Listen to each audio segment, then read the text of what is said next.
start with introductions, and then we'll discuss where we are with the 2016 point-in-time planning. Then I'm going to give a CoC overview that will go over a few of the topics that I've listed on the agenda, but it will go over a few more. I've changed that a little bit because I want to provide you all with some information on the history of the continuum of care and kind of where we got and why we got to where we are now. And then we're going to discuss the CoC work plan, or at least our plan for working on the CoC work plan. And actually, it's not we that's discussing that. It is Cameron that will be discussing that. And then we'll open it up for Q&A, and then we'll wrap up. And like I said, this should be a pretty short meeting. So we'll go ahead and get up to the introductions. So here in the office, I'm joining, of course, Eric Samuels. And then we have Cameron on as well, and you'll hear from her in a second, so I'm not going to unmute her. Then you have Craig, and I actually will unmute him because this might be the only time he gets to say hi. Hello. So Craig is running the control panel for us. Joining us from outside the office, we now have 3 folks. And I am going to unmute you all, actually, starting now. So you can say hi, but I'm going to keep you unmuted so you can participate during this meeting, ask a lot of questions, because I know you will have a lot and a lot of comments. And we're going to see how that goes. I think with these CoC board meetings, we can probably do that because of the smaller number. So joining us from the Brown County Home Solutions Group is Hannah Adams. Say hello, Hannah. Hello. Thanks for joining us. And again, I'm leaving you all unmuted. Okay, next is Jesse Elizondo from Homeless Issues Partnership in Corpus Christi. Hello. All right, thank you, Jesse. Cameron, I'm unmuting from my end, but she is in here, so she can mute herself when she's ready. And then Karen Holt, who is representing Northeast Texas. And, well, you go ahead and tell who you represent, since you represent 2 people, if you don't mind, Karen. Sure. Thanks, Eric. I represent the Northeast Texas Homeless Consortium as well as the East Texas Human Needs Network, so I cover 7 counties. All right, thank you very much. I am getting a little bit of background noise from someone. I'm hoping it's not someone here in the office. But we'll continue on and see if it becomes too bothersome. So we want to give you a quick CoC participation update, or an update on the point-in-time planning, and actually Cameron said she would provide that. So I'm going to hand it off to Cameron really quickly. Good afternoon, everyone. Thanks for joining us. I know you are probably all aware that the 2016 PIT count is coming up, and just wanted you all to know this year we've got 2 initiatives in addition to the PIT and/or part of the PIT that we're doing. One is a youth count that TDHCA is working on with T-Noise, and we are going to be assisting communities in the BOS with that. Corpus, Denton, New Braunfels, and Victoria are the communities participating. Lindsay, Marsh, and Jennifer have been working hard on getting that survey together. It does include some additional data points that's going to allow state and service providers to better understand and meet the needs of youth experiencing housing instability and homelessness across the state. And we're also able to, through T-Noise and TDHCA, assist with a scholarship for Corpus to conduct the youth count, which I believe Jesse found out about yesterday. And our second initiative is something we're doing with our coordinated entry pilot communities, working with them to conduct a VI SPDAT with veterans that they identified during the count. And we're going to be doing that with Brownsville and Harlingen area, Lubbock, Texarkana, Tyler, and actually Paris, Texas, who was not one of our CE pilot communities, but has approached us about their initiative to end veteran homelessness. And what is going to be happening in those communities is any veterans that are encountered during the pit count are going to be asked to complete a VI SPDAT that will then be entered into HMIS for those participating providers and or communities. If not, we're going to help use a different data system. And I don't know if you probably all are aware that part of the Veterans Homeless Initiative, a lot of that work is being done through our SSVF providers. And the first step of that is creating a by name list of veterans. And we're really hoping to use this initiative with the PIT to get all of our veterans in these communities on that list through coordinated entry, and also use that to kind of re-examine what we've done in those communities through implementation with CE and what we may need to take another look at. So there's a lot going on with the PIT this year in addition to the PIT, which is, you know, as you all know, a big project in and of itself, but we're hoping these two initiatives will help us really to move on getting some more data about youth experiencing homelessness and to help us make progress on our Veterans Initiative and also work on coordinated entry. I'm not sure if everyone understands what the by name list is, so you might explain why it is. Sure. So communities and specifically SSVF providers are being asked to create a by name list in their communities of every veteran experiencing homelessness in that area. And the goal is to work with all of the service providers that may be touching these veterans. So, you know, service providers, shelters, soup kitchens, churches, anybody, whether or not they're, you know, a CoC grantee, whether or not they're an HMIS, so that there's a comprehensive list and that service providers in that area can start doing staffings around that list and literally one by one go through it and get these veterans out of the streets and shelters and into housing. All right, thank you, Cameron. And I'm not sure if you can see some of the comments or questions that have come up, but I can't. Well, Jesse Elizondo said Corpus Christi may be interested in handling the VI SPDAT as well. So, really, Jesse? That's fantastic. I think initially, because we knew you guys were going to be doing the youth count, we didn't ask you guys to participate in the Veterans Initiative, but if you're interested in it, we would love to talk to you about it, and Sophia and I will get in touch with you. all right, and thank you so much. And again, you all ask questions as needed or make comments. And don't hesitate to interrupt, especially don't hesitate to interrupt me as I'm going through this next section. So we realized that you all had started as CoC board members without much of an introduction to the CoC. In fact, for some of you, I don't think really those that are on the call, but for some of you, you really probably don't know much about the Texas Balance of State Continuum of Care. And I'm speaking that way because we're recording this, and I'm hoping those people watch this. But we decided we probably better backtrack and give you a little bit of background information, give you some information about, you know, why we started, how we got to where we are, and just really everything about Balance of State. And I want everyone to bear with me on this because what I've used are about 3 different PowerPoints where we've tried to introduce the Continuum of Care to new staff members.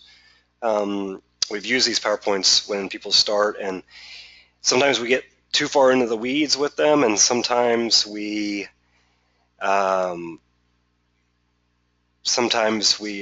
too basic with them. So I'm trying to skate right down the middle with this. I have no doubt it's going to need work afterwards, but we're going to try to give you the who, what, when, where, and why of the Texas Balanced Estate Continuum of Care. So let's see how this goes, and please interrupt me and ask questions as we go along.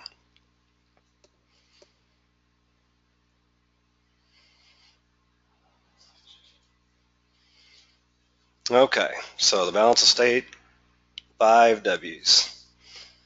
So who is the Texas Balanced Estate Continuum of Care?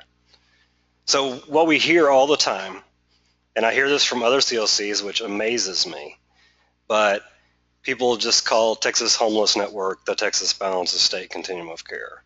That's untrue. The Texas Homeless Network is an agency that provides technical assistance statewide, and one of the areas we work really closely with is the Texas Balanced Estate Continuum of Care, and that is partially what we're known for, but we are certainly not the Balanced Estate Continuum of Care. The other thing you often hear when you go to communities is just for Continuum of Care in general, communities will identify those that receive Continuum of Care funds as the, quote, Continuum of Care. That is not true either. The Continuum of Care program funding is one of the sources of funding that provides resources to agencies operating within a Continuum of Care, but is not the only source of funding, and is certainly not the Continuum of Care. The Continuum of Care is, well, it's not just the map, of course, but it is every program, advocate, citizen, government agency, any group that is working to end homelessness within the geographic area that is pictured on the slide in orange.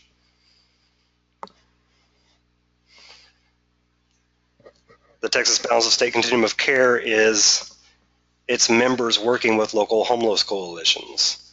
This is the most updated map depicting those LHCs around the Balanced Estate. The Texas Balanced Estate Continuum of Care is service providers, advocates, government, faith, community, and anyone wanting to end homelessness. And you can see the biggest part of that circle in the logo is the CoC general membership. Everything starts with that. We ask our general members for input twice a year on things like whether or not THN should be the CoC lead agency. So we put a lot of power of the CoC in the hands of the general membership. And then we have committees, our coalition representatives, and of course you as our CoC board to help govern the CoC. So now that we've answered who we are, what is the Texas Balanced Estate Continuum of Care? So it's good to start out with what is a Continuum of Care. And again, a Continuum of Care is not just a HUD funding program. It is a community-based planning network for homeless assistance, or really probably a better way to put it is a planning network that focuses on ending homelessness. Our CoC, as well as other CoCs, are made up of representatives from organizations that have a desire to end homelessness or come in contact with people who are experiencing homelessness on a regular basis. We do have a CoC board that acts on behalf of the CoC, and that, of course, is you. And we now have really defined responsibilities as a CoC, as outlined in the interim rule. Well, I'm not going to go through that, but that's the interim rule right there. And we'll get into that a little bit more down the line. So what is a CoC program? Again, that is not solely what the CoC is, but the program funds are administered by Housing and Urban Development, and because of their role administering those funds and organizing these activities, they have codified a lot of what we do as a CoC and our planning process under the Hearth Act of 2009. So you really exist because of that. And a lot of the responsibilities that we now have as a CoC have come because of that act. Okay, the program's purpose is designed to address the critical problem of homelessness through coordinated community-based process of identifying needs and building a system to address those needs. We've been doing this since really the mid-90s, but again, under the Hearth Act, this has been, this process and those responsibilities have been outlined clearly for all of our CoCs. And the idea with the CoC program is not just to help agencies receive CoC program funds. It is to end homelessness by coordinating our services, our shelter and housing programs most efficiently within our communities. Again, we are trying to promote a commitment by our communities to the goal of ending homelessness. We do hope through our CoC to help provide funding and resources that will assist them in this goal. And we hope to streamline the delivery of services, whether they be from local nonprofits or mainstream programs to people who are experiencing homelessness. So they may have those tools to allow them to re-enter the housing market and stay in that. So I was struggling with the when and where part of the 5 W's, so I just combined the two because the when and where kind of go together. So you'll see what I mean in a second. So I always like to start this out with the staff in the beginning, like the dawn of time. And the 90s were the beginning of Texas Homeless Network, and I was here in the 90s, not the early 90s. I'm not that old yet. But we were pretty small. And what we started doing, I think, was a precursor to what we're doing now within Texas, and more specifically within the Texas Balance of State. Believe it or not, homeless coalitions, that was a new concept still. This was back in the time where, as we were talking about earlier, we were still laying down plastic transparencies to do our presentation. Continuum of Care as a model it came out, and there was funding that was being funneled through it by HUD, but it was really only used in a few places in Texas at the time.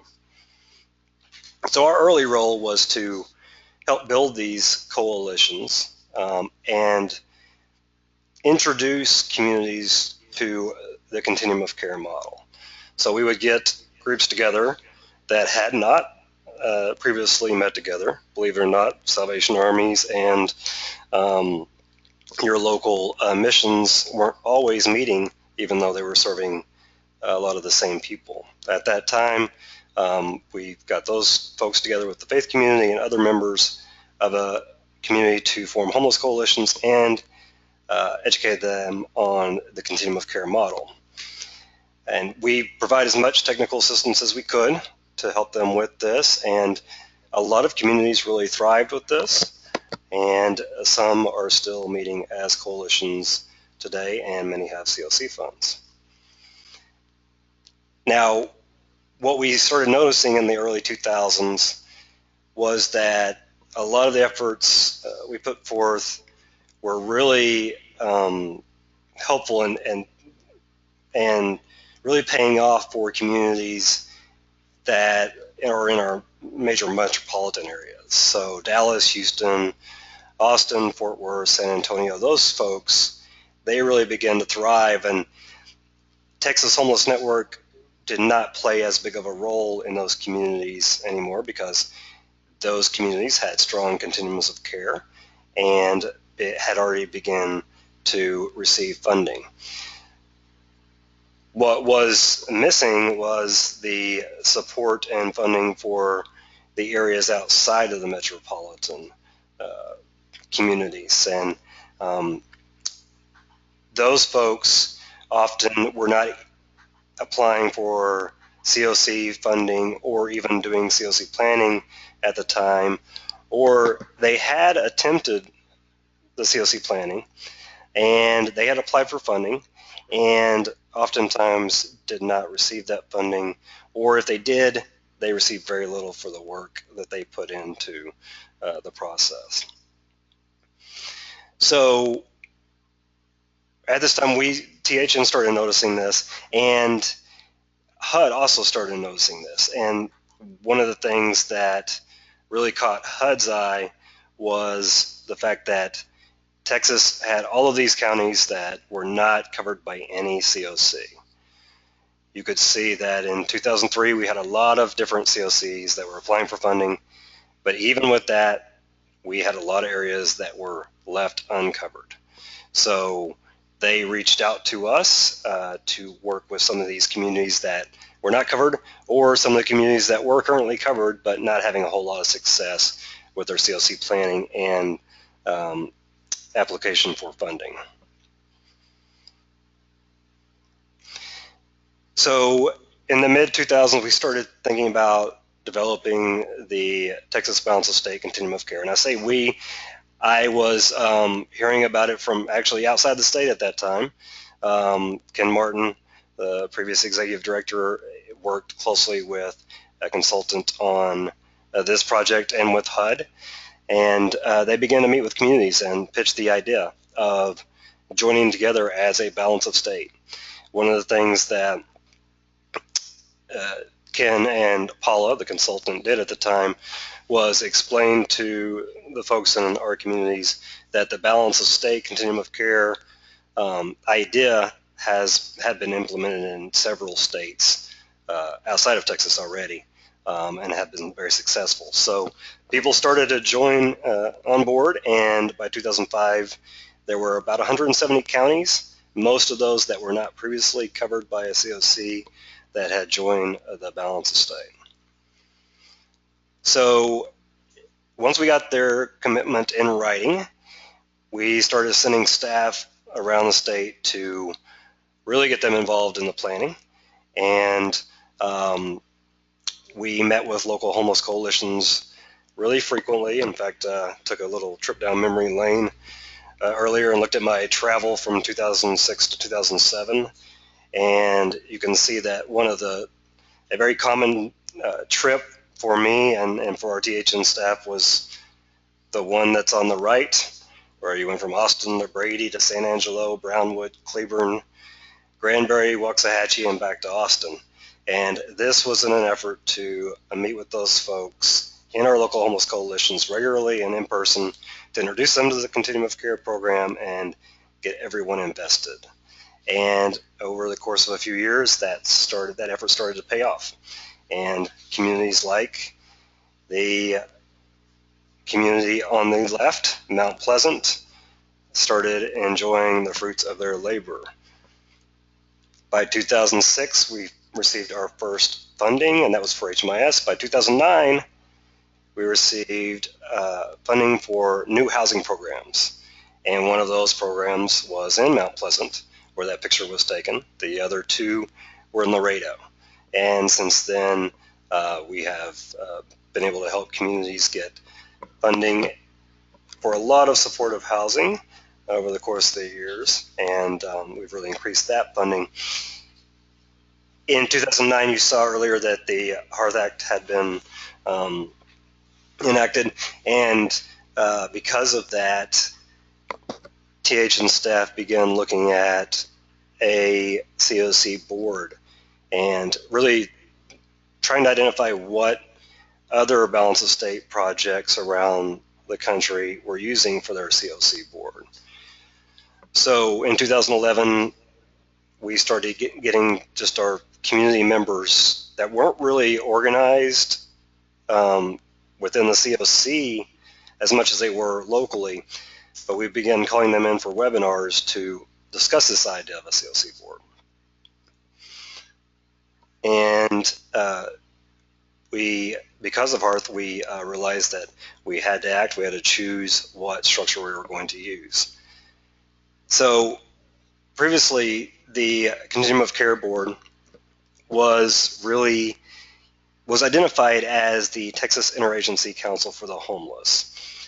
So what that meant was, in reality, the Texas Balance of State Continuum of Care was led by and governed by, in theory at least, by the Texas Interagency Council for the Homeless. So that's a model that we had used, and that's a model that I explained to the members joining me on the webinar that we were still under, and I explained that because of Hearth, we needed to make a decision on what structure we needed. I looked at about 35 states and identified the different types of Texas Balance of State Continuum of Care board structures there were, and they basically broke down into two camps. You had your interagency council for the homeless, or your state agency-led balance of state, or you had your regional representative balance of state. So we looked at the pros and cons for both, and eventually the members voted to go with the regional representative structure, which we're still using today. That was done in February of 2012.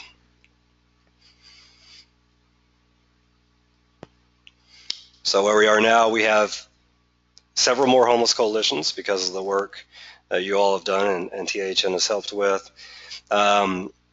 We are now directed by representatives and a board, and not just the Interagency Council for the Homeless. And overall in Texas, actually I think there are about 11 CoCs now. I need to update that within the state instead of the 20 plus that there were in 2003.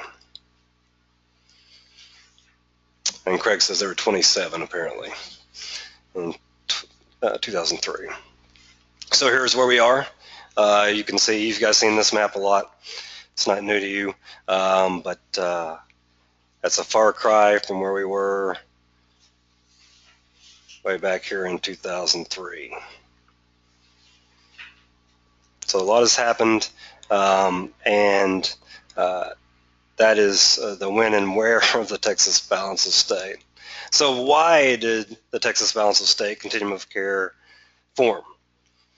And so originally, the reason we started meeting with communities to form this was so that we could provide planning assistance to communities that didn't have the resources to provide that through dedicated staff, like they did in Austin and Fort Worth and Dallas and other areas. We also wanted to help these communities access more funding, and we could do this because we were pulling our resources together. We had CoCs that had previously applied for funds that were applying for the funds that were available just to their county. So for example, in Bowie County, where Texarkana is, that Continuum of Care could apply for, I think at the time, a total of about $250,000.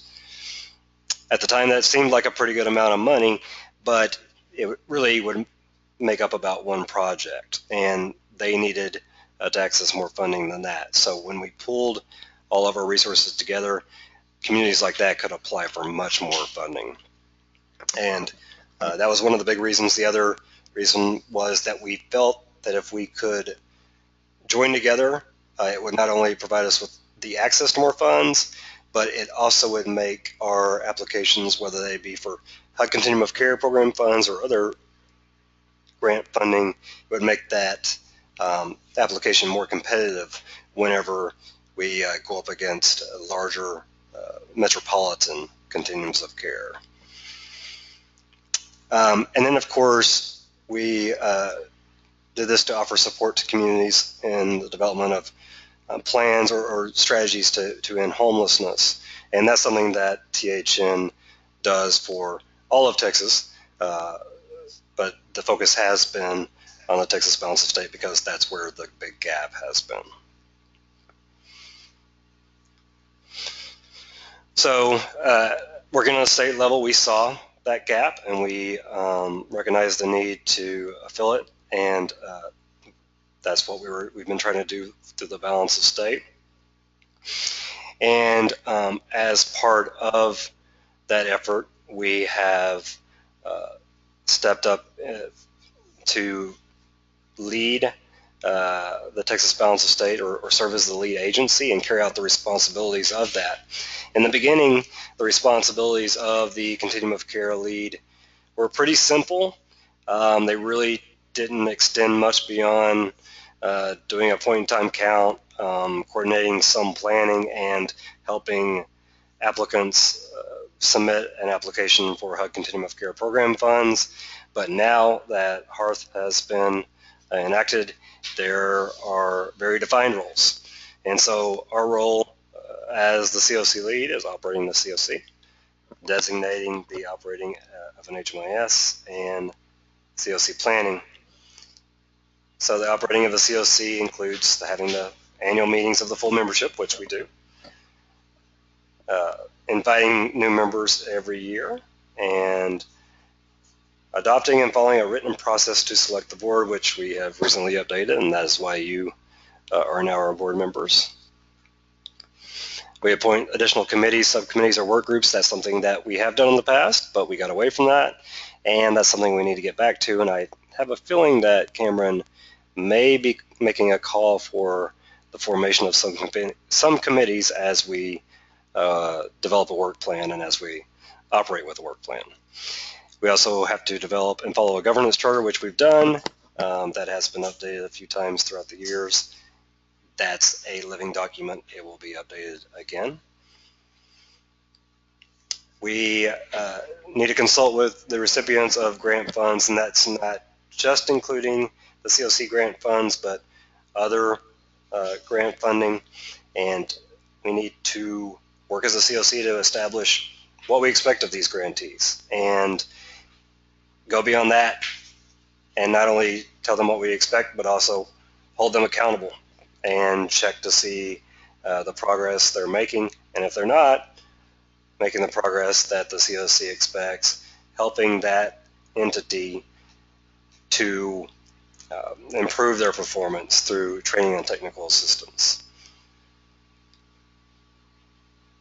We have to report to HUD the outcomes of those grant projects, specifically ESG and CoC. We have to establish and operate a coordinated entry system. We need to update that language.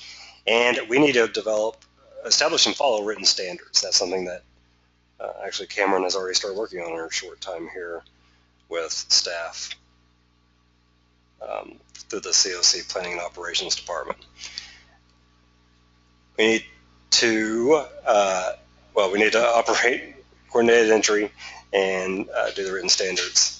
I said it twice because they're very important. Designate and operate an HMIS. That's what a CoC must do. First of all, we must designate who manages the HMIS, what vendor we use, and who manages it. Some CoCs actually have another agency or another entity manage the HMIS for them. We do that all in-house, and we receive the grant funds to help us do that, and then we monitor the recipient and subrecipient participation, and we work with those folks that use HMIS to improve their data quality and ensure that they are adhering to the privacy and security requirements set forth by us as a continuum of care. And then finally, the last role that we play as THN is to coordinate the continuum of care planning. So we work with you all to implement housing and service systems.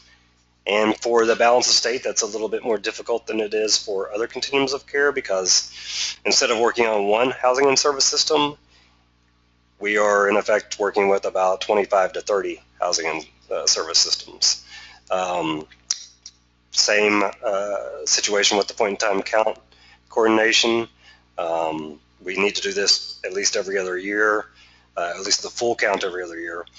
We've been doing it within the Texas Balance of State every year since 2006. We need to do an annual gaps analysis, although that might be going away. We'll see about that.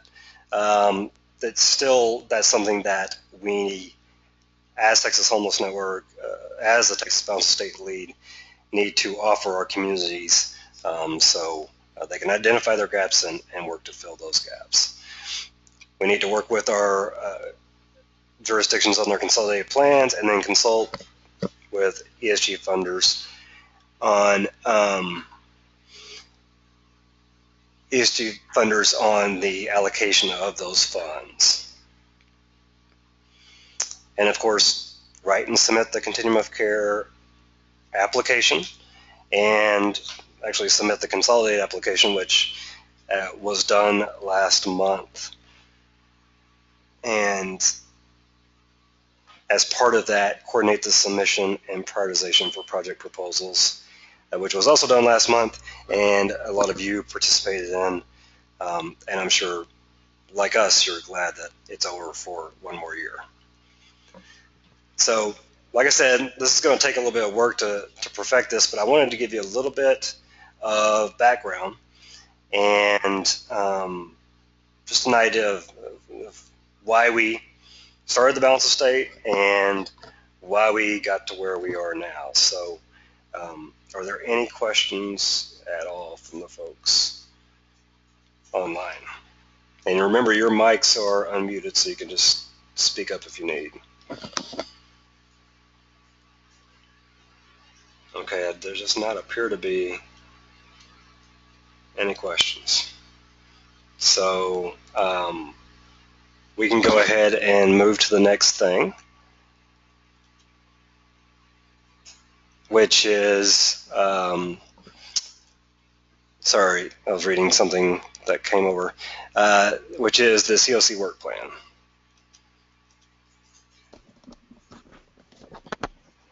So, yes, developing a CoC work plan. Cameron is going to talk to you all about that for a few minutes. Do you have anything you need me to put up for it? No. Okay. Eric did a great job going over all of the roles and responsibilities that the CoC is responsible for. And I think, you know, the bottom line is our goals are the same goals as opening doors. So I think you all know those, I hope. You know, ending chronic homelessness, ending veteran homelessness, ending family and youth homelessness, and setting a path to end all homelessness. And it sounds simple when it's only those four things, but we know it's incredibly complex. So developing a work plan that we can all use to set a path to achieve those goals is something that I'm going to be working on with staff here and looking for support from you all and the RPG to develop. You know, examining our structure, making sure we're providing support needed to the LHCs, and also I think y'all will see a new emphasis over the next year on our CoC funded projects and really taking a hard look at their performance and data and determining where we may or may not need to do reallocation to make sure that our programs are meeting the needs of your communities and that they're being right-sized and that we're using best practices in reaching our goals to end homelessness. And as Eric mentioned, written standards for the CoC and policies and procedures are something we are working on, and I definitely will be including those in our work plan and also getting some committees together to help us do this work.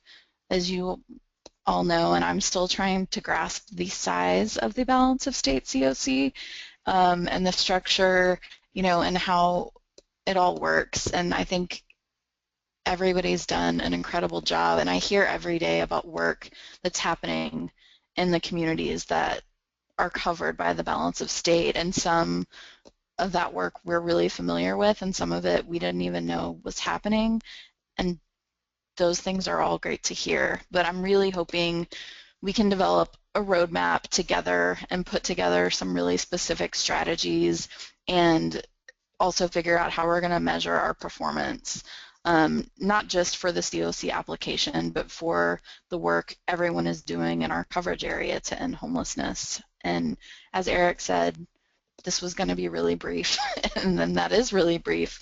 But I think we just wanted to let you all know that this was going to be, coming down the pike soon, and we're going to be looking for your support and ultimately your approval on a work plan.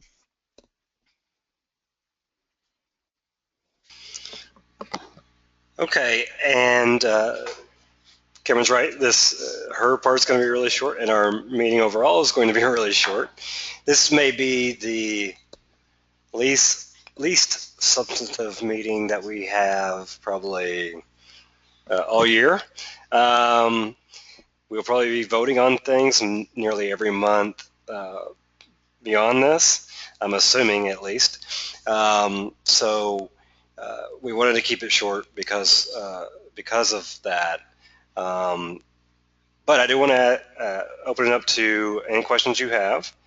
And while you're thinking about what question you ask, I'm also going to try something here because since we have such a small group, I thought this might be a good time to test something out. Now, think about your questions and ask it. And while you're doing that, see if you can start to see me on the screen. And you do see me. Look at that good-looking dude there. Right.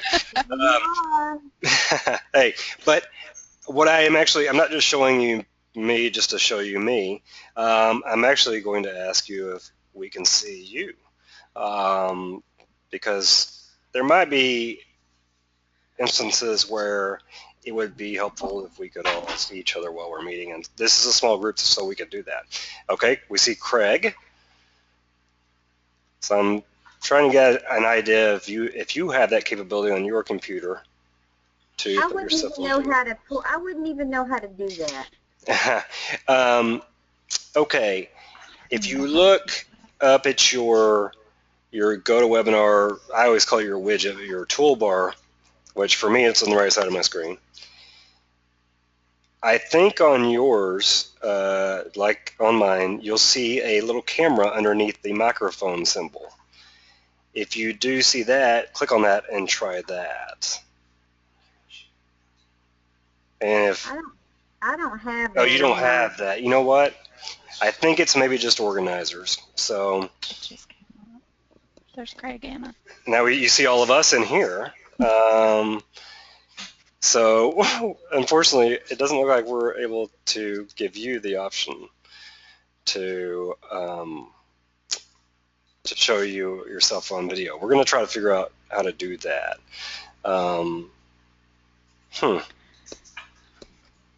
So let's see if we can figure that out, and maybe we can have some in-person conversations. This is odd here because we're all in the same room, and the person on my far right is in front of me. The person right next to me is actually behind me, kind of. So this is odd. So I'm going to turn this off right now. But we're just going to see if we can do that. Another option we might have, and I'll keep this on to explain this, we may look at assigning you Gmail accounts for each of your communities, and we may look at doing that for each of the representatives, because that would allow us to have Google Hangouts where we could all get together and see each other in person while we meet. So we're looking at ways to enhance the meetings that we do via webinar, because sometimes they can get pretty impersonal. And sometimes I'm not sure how effective they are when we're trying to explain something. So anyway, I thought I'd try that since this was a short meeting. You do not see me now, I don't think. No, you do see me. You don't see me now. So enough messing around. We are at the end of the agenda, so if you have questions, please ask them. Otherwise, we can wrap this thing up, and starting in January, we'll get back to a lot more substance within these meetings. This was good information today. I learned some new things just that I was not aware of in regards to the balance of state just the history of it. So that was good to know. Well, I'm glad it was helpful. We'll refine that, making it even more helpful. Just a little history that's specific to you. Your area, well, the Longview area joined about 2 years after the Balance of State started. So that's one of the things I did not talk about. We had groups start to join us afterwards, and that's what expanded it to 216 counties. Are you talking about human needs, the Smith No, County? no, it's the Northeast Texas Homeless Coalition used to be the NET CoC. Yes, yes. Okay, any other questions or comments? And thank you for that, Karen. All right, Okay. I'll see y'all later. And y'all Okay. have good happy holidays to you guys. Bye-bye. All right, bye, Jesse. Merry Christmas. Okay, you guys have a great holidays, and thanks for joining us. We will be in touch. Oh, yeah, I'm sorry. The next meeting is a representatives meeting. That would be open to all the representatives plus you. So you're welcome to join that if you want. The invite for that will go out very soon. Yeah, I think that's next Wednesday, or at least that's what I have on my calendar. It is. Yeah, it's next Wednesday. So, all right. Well, y'all, thank you, and get back to your busy day. Thank you.